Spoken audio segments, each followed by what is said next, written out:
parts. It's Monday morning. May naghihintay na kaagad na trabaho natin. Isang Toyota Hilux na binangga ng isang Hyundai Tucson or Tucson or Tucson. Ano bang proper na pronunciation niya? Bali nasira yung towing hook. May towing hook na nakakabit dito. Tapos yung rear bumper na misalign. May dent din yata yung tailgate. So tignan natin yung mga photo files. Ito yung pinaka-police report. Ito yung Tucson or Tucson. Ito yung Hilux natin, bali na bangga. So dito harap sa atin, likod. Yan yung pinaka-police report. Yung photo file. Ito. Kung mapapansin nyo yan, nakaangat na yung bumper pad.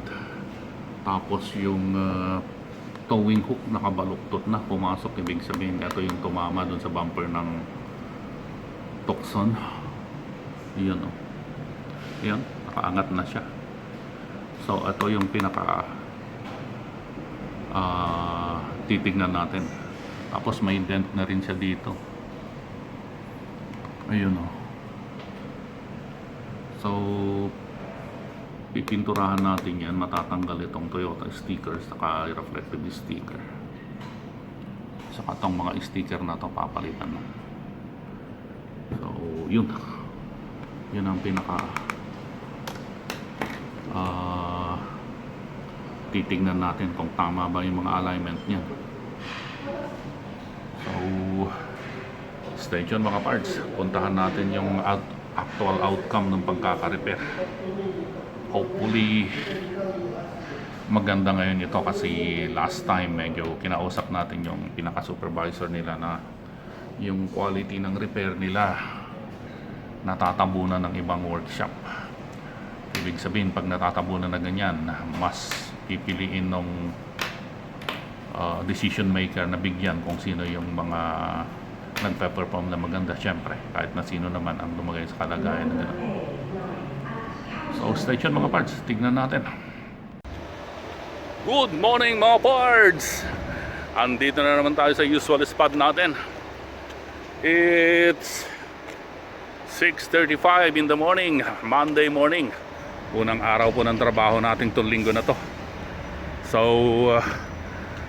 may isang naghihintay na kaagad na gagawin natin sa quality check ng isang Toyota Hilux. Ito yung merong towing hook, pero nadamay din yung rear bumper niya. So samahan nyo ako mga parts, tignan natin yung actual outcome ng repair.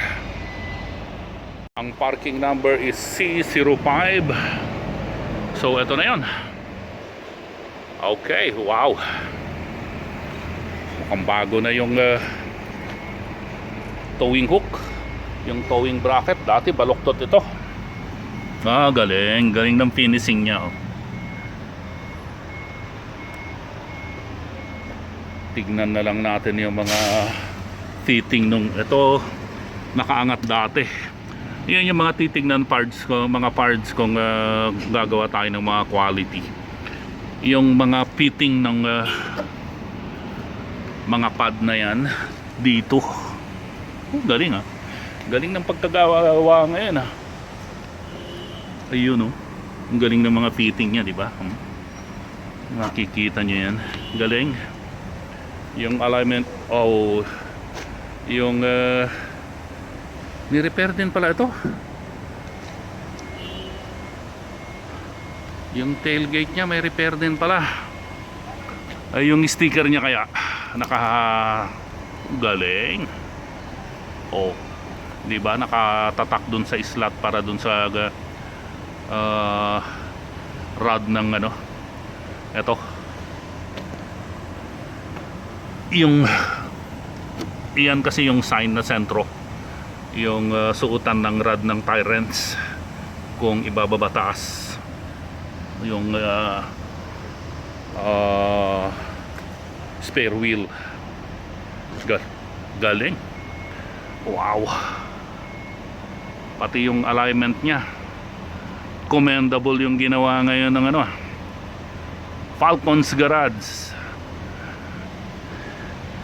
Pagka laging ganito yung quality ng gawa, pwede kong i-recommenda yung mismong garahe. Diba? Ganda ng ginawa nyo ngayon.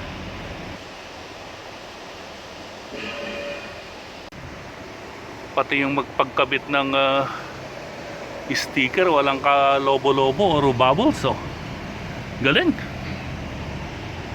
Congratulations, Mr. Akram.